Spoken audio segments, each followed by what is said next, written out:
The cowboy and his cattle go way back to the days when the endless frontier promised plenty of adventure and free land, ripe and ready for farming and gold mining. At the ranch, cowboys are driven by seasonal rhythms. In winter, the cattle are kept in the lowlands. By spring, the herd is pushed into the lower hills, where calves are branded and weighed.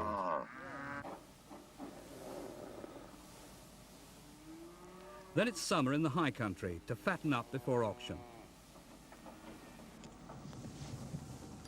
The strenuous work outdoors can pay off. The American cattle industry is worth about $37 billion a year. The West is still a test of character for the romantic, wayward cowboy. But the perils caused over territorial disputes with Indians and epidemics of scarlet fever have since been replaced by conservationists, intent on pushing ranchers off public lands. Well, one of the problems with grazing on the public lands is that the cattle tend to trample the streams down, and it makes it very difficult for instance, for fish to spawn. They also displace wildlife like elk and deer, and the land becomes eroded, and there's just not good habitat left oftentimes when it's heavily grazed. In the Sawtooth National Forest, environmentalists are concerned about the riparian zones, the thin lines of lush vegetation along streams. The zones are critical for ecosystems, and hungry cattle often leave them heavily trampled, stripped of grass. Overgrazing destroys vegetation.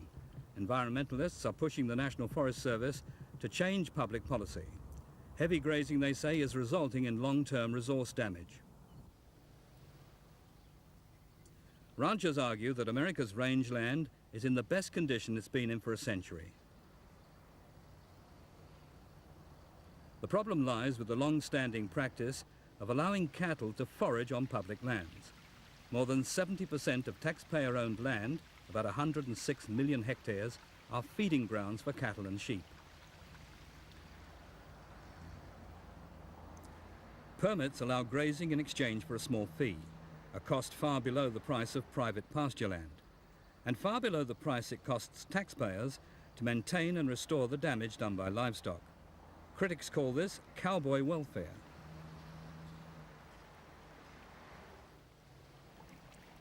Attempts to smooth over differences are underway. The Forest Service is encouraging rangers, cattlemen and environmentalists to work side by side.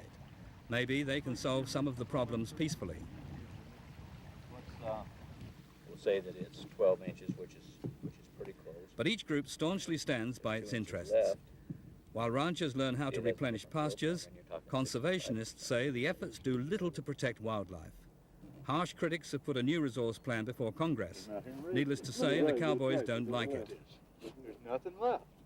We strongly resent some of the political directions that are trying to be taken, and that seems to be the expedient way that the agency's trying to run now. What's politically expedient is best for the land, and I think we're all going to end up losers with that kind of an attitude. Jim Little doesn't want his legal right to use public lands taken away. The history of the West teaches that lands belong to everyone. Once upon a time, a sharp-shooting, rugged individualist conquered the wilderness. One historian explains that the victorious myth of winning the West has powered American accomplishment ever since.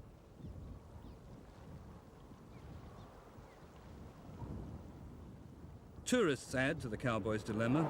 Intense heat and drought have sent thousands of people scrambling for the cool mountain forests and streams. As more and more pour into national forests, they're demanding higher environmental standards.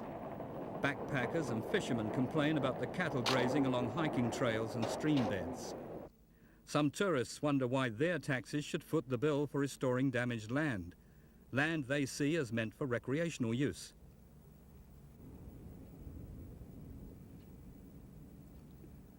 Ranger Don Oman is a modern-day sheriff, fining ranchers who don't abide by the restrictions.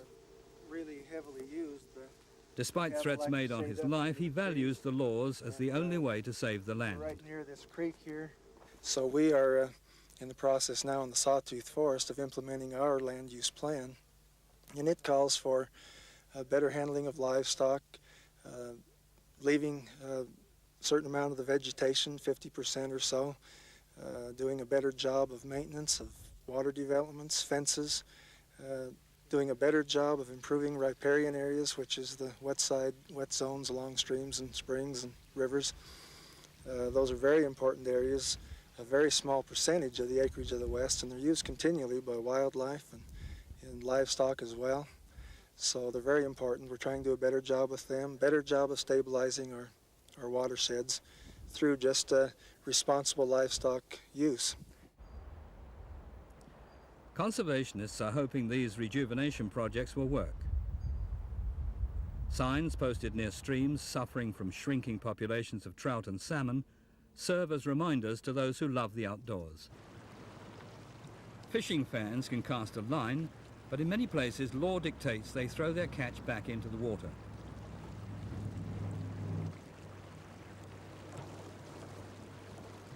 Out of necessity, and out of a fear of losing the Wild West altogether, the conscience of conservationism has crept into the Westerner's psyche.